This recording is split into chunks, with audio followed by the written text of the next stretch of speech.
কিভাবে bike accident করে দেখুন, চোখের সামনে দেখুন কি একটা অবস্থা বাইকের। ছাগল বাঁধা থাকে, গরু বাঁধা থাকে, তারপরে কুকুর থাকে, এগুলো খুব ডেঞ্জারাস।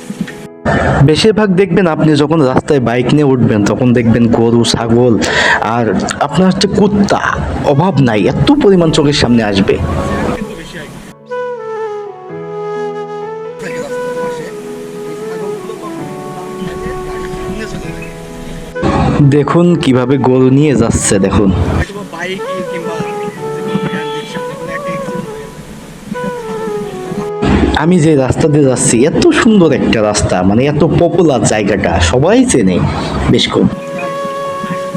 আসলে আপনি একটা হরেন দিলেন লোক সরার জন্য, এটা হচ্ছে মনিরামপুর ঝাপা, অনেকেই চেনেন। চট করে আপনার সামনে চলে গেল, কিন্তু ওখানে আপনার কিন্তু বাইকের তলে পড়লো। আপনি যখন ব্রেকটা করবেন, এত সুন্দর একটা ভিউ, আসলে চোখে না দেখলে বিশ্বাস হবে না, এত সুন্দর। বাইকটা পিছলে যে আসবে সেই প্রেমে পড়ে যাবে, এই রাস্তাটা এত ভালো একটা সুন্দর রাস্তা। পারবেন না যে কিভাবে অ্যাক্সিডেন্ট হবে। আসলে এই রাস্তা করে এইসব ছাগল গরু এইসব কুকুর এসব কোনো মানুষকে কখনো ঘৃণা করবেন না, আল্লাহ কার কখন কি করে কিচ্ছু বলা যায় না। বাধা যাবে না। মানুষের ক্ষতি হয়, মানুষের বাইক যখন চালাবেন তখন অনেক সাবধানে বাইকটা চালাবেন। আমি যে রাস্তাটা দেখাচ্ছি এই রাস্তায় এত পরিমাণ ছাগল গরু বাঁধা থাকে যে কারণে মানুষের যাইতে সমস্যা হয় আর কি। বাইক যখন চালানো হয় সামনে গরু ছাগল সব কিছুই লাফ দিয়ে চলে আসে। যতই মন খারাপ থাকুক না কেন এই রাস্তায় আসলে মনটা ভালো হয়ে যাবে, আরও যদি পিছনে গার্লফ্রেন্ড থাকে আরও ভালো হয়ে যাবে, বেটার অপশান আছে এইটা। দেখুন বলতে না বলতেই ছাগল সামনে চলে আসছে। আসলে এইভাবেই বাইক অ্যাক্সিডেন্ট করে মানুষ, যে হপ করে ছাগল সামনে চলে আসে, এসে আপনার বাইকের তলে পড়বে, সেখন দোষ হবে বাইকের।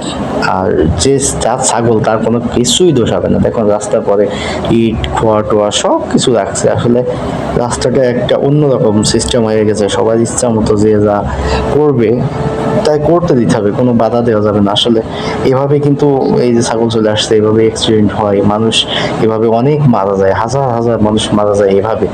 আর এই রাস্তার কথা কিছুই বলবো না, আসলে আপনারা তো দেখছেন রাস্তাটার সৌন্দর্য কি, আসলে চারিদিকে গাছপালা আর মাঝখান দিয়ে সরু রাস্তা, আর পাশে আসছে ধান ক্ষেত আছে, কত সুন্দর একটা জায়গা। আমি যখন ভিডিওটা করছিলাম তখন আর কি মানে পানি কম ছিল, এখন অনেক পানি হয়ে গেছে হয়তো। ব্রিজটা যে ঝাপা ব্রিজ দেখতে যাচ্ছিলাম সেটাও মনে হয় ডুবে শেষ। ঝাপা ব্রিজের ভিডিও নেক্সট টাইম আসবে, আপনারা সবাই একটা করে লাইক দিবেন, ভিডিওটা সুন্দরভাবে দেখবেন। আর কোন জিনিসটা খারাপ লাগবে কমেন্টে বলবেন যে আপনার এই জিনিসটা খারাপ লাগে, এই জিনিসটা ভালো লাগে না।